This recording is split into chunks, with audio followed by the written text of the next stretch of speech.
Koolitaja sai minust nii-öelda juhuse tahtel. Oli mul endal see periood, kus ma olin töötu ja siin kohalik koolidirektor tegi mulle ettepaneku tulla siia ametikooli tööle ja olen hakanud tegelema siis õpilaste õpetamise kõrval täiskasvanu koolitusega, põhiliselt keevituskoolitusega, aga teeme ka muid siin keskkonnatehnika lukseppasid koolitame, metallitöötlejaid.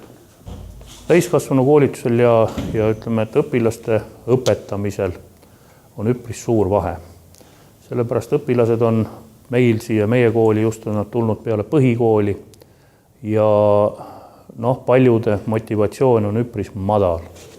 Aga täiskasvanud, kes on tulnud koolitustele, on motiveeritud, on huvitatud ja kuna nad ise tahavad õppida, siis on neid rõõm õpetada, sellepärast tuntud tõde on ju see, et õpetada saab neid, kes ise tahavad õppida. Nendele inimestele, kes on töötuks jäänud ja kardavad tulla koolitustele või täiendkoolitustele, siis seda ma võin julgelt öelda, et tulgu julgesti, ärgu kartku.